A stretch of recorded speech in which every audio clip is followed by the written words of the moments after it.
എല്ലാവർക്കും നമസ്കാരം. എൻ്റെ പേര് ജമുന ഷാജു. ഇന്ന് നമ്മൾ സംസാരിക്കാൻ പോകുന്ന വിഷയം ഇൻകം ടാക്സ് റിട്ടേണിനെ കുറിച്ചാണ്.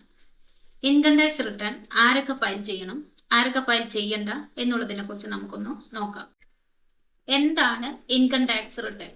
ഇൻകം ടാക്സ് റിട്ടേൺ എന്നതുകൊണ്ട് ഉദ്ദേശിക്കുന്നത് ഒരാളുടെ വരുമാനം അത് അയാൾ സ്വന്തമായി വിലയിരുത്തി അതിന്റെ ഡീറ്റെയിൽസ് സർക്കാരിന് സമർപ്പിക്കുക മാത്രമാണ് ഇൻകം ടാക്സ് റിട്ടേൺ കൊണ്ട് ഉദ്ദേശിക്കുന്നത്.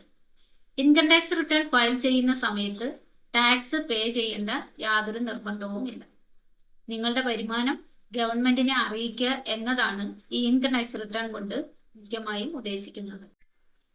ഇൻകം ടാക്സ് റിട്ടേൺ ഫയൽ ചെയ്യേണ്ടത് ഓൺലൈനായി കമ്പ്യൂട്ടറിലൂടെ ഇന്റർനെറ്റ് വഴിയാണ് സമർപ്പിക്കേണ്ടത്. ആരൊക്കെയാണ് ഇൻകം ടാക്സ് റിട്ടേൺ ഫയൽ ചെയ്യേണ്ടാത്ത ആളുകൾ എന്ന് നോക്കാം. ഓരോ വ്യക്തിയുടെയും വയസ്സിനെ ആശ്രയിച്ച് കഴിഞ്ഞ സാമ്പത്തിക വർഷത്തിൽ അവർ 60 വയസ്സിന് താഴെയാണെങ്കിൽ 2.5 ലക്ഷത്തിൽ കൂടുതൽ വരുമാനം ഉള്ളവർ മാത്രം ഇൻകം ടാക്സ് റിട്ടേൺ ഫയൽ ചെയ്താൽ മതി.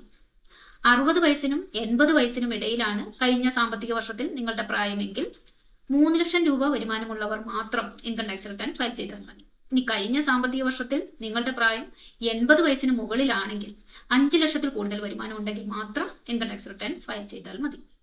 ഒന്നും കൂടി പറഞ്ഞാൽ ഇൻകം ടാക്സ് റിട്ടേൺ ഫയലിംഗ് എന്ന് പറയുന്നത് ടാക്സ് പേയ്മെന്റ് അല്ല, നിങ്ങളുടെ ഇൻകത്തിന്റെ ഡീറ്റെയിൽസ് ഗവൺമെന്റിന് സബ്മിറ്റ് ചെയ്യുന്ന ഒരു പ്രൊസീജിയർ മാത്രമാണ്. ആരൊക്കെയാണ് നിർബന്ധമായും ഇൻകം ടാക്സ് റിട്ടേൺ ഫയൽ ചെയ്യേണ്ടതെന്ന് നമുക്ക് നോക്കാം. 2 തരത്തിലുള്ള ആളുകളാണ് നിർബന്ധമായും ഇൻകം ടാക്സ് റിട്ടേൺ ഫയൽ ചെയ്യേണ്ടത്. അത് വരുമാനം ഉണ്ടെങ്കിലും ഇല്ലെങ്കിലും നിർബന്ധമായും ഫയൽ ചെയ്തിരിക്കണം. ഒന്നാമതായിട്ട് ഒരു പ്രൈവറ്റ് ലിമിറ്റഡ് കമ്പനി, ഒരു public limited company, limited liability partnership firm, ഇവരൊക്കെ നിർബന്ധമായും അവരുടെ വരുമാനം എത്രയായാലും ഇൻകം ടാക്സ് റിട്ടേൺ ഫയൽ ചെയ്തിരിക്കണം. രണ്ടാമത്തെ തലത്തിൽ പറഞ്ഞാൽ ഗവൺമെന്റ് നിർദ്ദേശിച്ചിട്ടുള്ള റൂളുകൾ പ്രകാരം വരുമാനം ഉണ്ടെങ്കിലും ഇല്ലെങ്കിലും ഇൻകം ടാക്സ് റിട്ടേൺ ഫയൽ ചെയ്യാൻ ബാധ്യസ്ഥരായ ആളുകളാണ് രണ്ടാമത്തെ തലത്തിലുള്ളത്. ഇത് തന്നെ 4 ഡിവിഷനുകളാണ് ഉള്ളത്.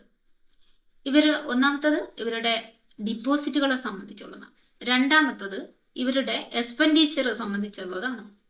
മൂന്നാമത് ഇവരുടെ ടേൺ ഓവർ അല്ലെങ്കിൽ സെയിൽസിനെ സംബന്ധിച്ചിട്ടുള്ളതാണ്. നാലാമത് ഇവരുടെ വരുമാനത്തിൽ നിന്നും വരുമാനം കൊടുത്തയാൾ കട്ട് ചെയ്ത ടാക്സിന്റെ അളവിനെ സംബന്ധിച്ചുള്ളതാണ്, അതായത് TDS, TCS പോലുള്ളത്. ഒന്നാമത്തെ കാര്യം ഡിപ്പോസിറ്റിനെ സംബന്ധിച്ചുള്ള കാര്യം, ഒരു വ്യക്തി അയാളുടെ കറണ്ട് അക്കൗണ്ടുകളിലോ ഒരു സാമ്പത്തിക വർഷത്തിൽ 1 കോടി രൂപയിൽ കൂടുതൽ ഡിപ്പോസിറ്റ് ചെയ്യുകയാണെങ്കിലും അതുപോലെ അദ്ദേഹത്തിൻ്റെ സേവിംഗ് ബാങ്ക് അക്കൗണ്ടിൽ ഒരു വർഷത്തിൽ 50 ലക്ഷത്തിൽ കൂടുതൽ ഡിപ്പോസിറ്റ് ചെയ്യുകയാണെങ്കിലും ഇവർ നിർബന്ധമായും ഡിപ്പോസിറ്റിൻ്റെ അളവിനെ ആശ്രയിച്ച് ഇൻകം ടാക്സ് റിട്ടേൺ ഫയൽ ചെയ്യാൻ ബാധ്യസ്ഥനാണ്.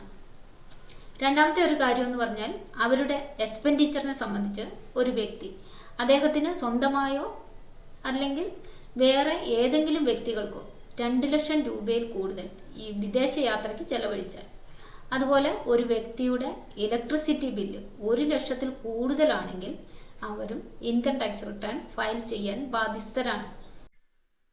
മൂന്നാമതായി ഒരു വ്യക്തി ബിസിനസ് ആണ് ചെയ്തതെങ്കിൽ ആ ബിസിനസ്സിൽ അദ്ദേഹത്തിന് മൊത്തം കിട്ടിയ സെയിൽസ് 60 ലക്ഷം രൂപയിൽ കൂടുതലാണെങ്കിൽ ആ വ്യക്തിയും റിട്ടേൺ ഫയൽ ചെയ്യണം. അതുപോലെ തന്നെ ഒരു വ്യക്തി ഒരു മെഡിക്കൽ പ്രൊഫഷണലോ സോഫ്റ്റ്വെയർ പ്രൊഫഷണലോ IT പ്രൊഫഷണലോ അല്ലെങ്കിൽ ആർക്കിടെക്ട് പോലുള്ള പ്രൊഫഷണലോ ഉള്ള ആളുകളാണെങ്കിൽ അവരുടെ ഗ്രോസ് റെസീപ്റ്റ് 10 ലക്ഷം രൂപയിൽ കൂടുതലാണെങ്കിൽ അവരും ഇൻകം ടാക്സ് റിട്ടേൺ ഫയൽ ചെയ്യണം. നാലാമതായിട്ടുള്ള ആളുകൾ അവരുടെ ടാക്സ് കട്ട് ചെയ്ത് ആശ്രയിച്ചിട്ടുള്ളതാണ്. അതായത് 60 വയസ്സിൽ കുറവാണ് അവരുടെ പ്രായമെങ്കിൽ അവരുടെ വരുമാനത്തിൽ നിന്നും കട്ട് ചെയ്ത ടാക്സ് 25,000 രൂപയിൽ കൂടുതലാണെങ്കിൽ അവരും ടാക്സ് റിട്ടേൺ ഫയൽ ചെയ്യാം. അതുപോലെ 60 വയസ്സിന് മുകളിൽ പ്രായമുള്ള ഒരാളുടെ വരുമാനത്തിൽ നിന്നും കട്ട് ചെയ്ത ടാക്സ് 50,000 രൂപയിൽ കൂടുതലാണെങ്കിൽ അവരും റിട്ടേൺ ഫയൽ ചെയ്തിരിക്കണം. ഫയൽ ചെയ്യണമെന്ന് നിർബന്ധമില്ലെങ്കിലും അവനവന് കിട്ടേണ്ട ബെനിഫിറ്റിന് വേണ്ടിയിട്ട് ഫയൽ ചെയ്യേണ്ട ആളുകൾ ആരൊക്കെയാണെന്ന് നമുക്കൊന്ന് നോക്കാം.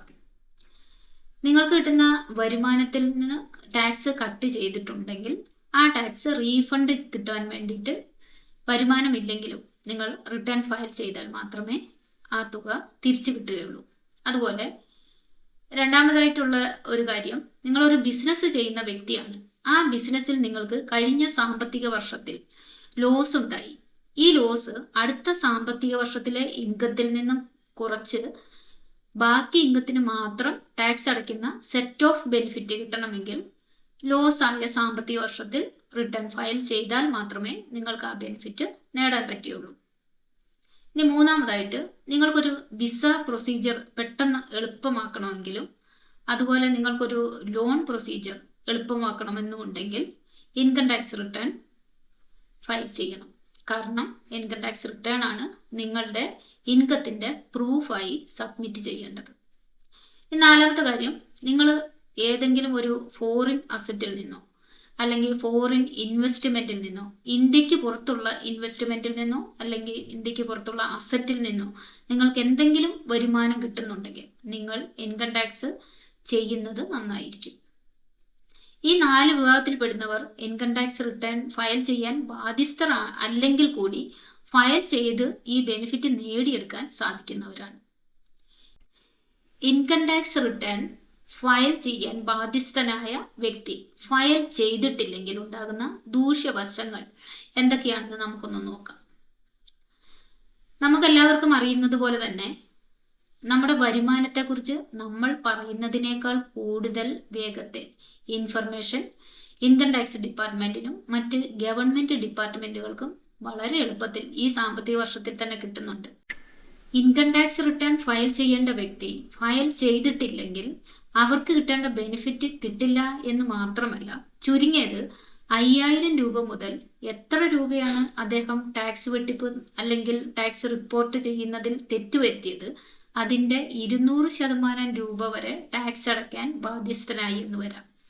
ഇത് നിങ്ങൾ അടയ്ക്കേണ്ട ഇൻട്രസ്റ്റിനും നിങ്ങൾ കൊടുക്കേണ്ട ലേറ്റ് ഫീസിനും പുറമെയാണ് ഈ വരുന്ന ടാക്സ് ഇവേഷൻ്റെ പെനാൽറ്റി വരുന്നത്.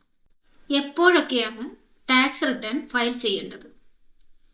ടാക്സ് റിട്ടേൺ ഫയൽ ചെയ്യാൻ ഇൻകം ടാക്സിൽ 2 യൂണിറ്റുകളാണുള്ളത്. ഒന്ന്, നിങ്ങളുടെ ഇൻകം ടാക്സ് റിട്ടേൺ ഓഡിറ്റ് ചെയ്യാനാണെങ്കിൽ, നിങ്ങൾ ബാധ്യസ്ഥനാണെങ്കിൽ നിങ്ങളുടെ ഇൻകം ടാക്സ് റിട്ടേൺ ഫയൽ ചെയ്യേണ്ടത് ഒക്ടോബർ 31-നാണ്. ഇനി രണ്ടാമത്തെ കേസിൽ നിങ്ങളുടെ ഇൻകം ടാക്സ് റിട്ടേൺ ഓഡിറ്റ് ചെയ്യാൻ നിങ്ങൾ ബാധ്യസ്ഥനല്ലെങ്കിൽ നിങ്ങൾ റിട്ടേൺ ഫയൽ ചെയ്യേണ്ടത് ജൂലൈ 31-നാണ്. ഇന്നത്തെ വീഡിയോയിലൂടെ നിങ്ങളുടെ ഇൻകം ടാക്സിനെ കുറിച്ചുള്ള ഒരു ബേസിക് അറിവ് കിട്ടിയെന്ന് വിചാരിക്കുന്നു. അറിവ് തന്നെയാണ് ആദായം. എന്തായാലും മറ്റൊരറിവുമായി നമുക്ക് അടുത്ത വീഡിയോയിൽ കാണാം. Thank you.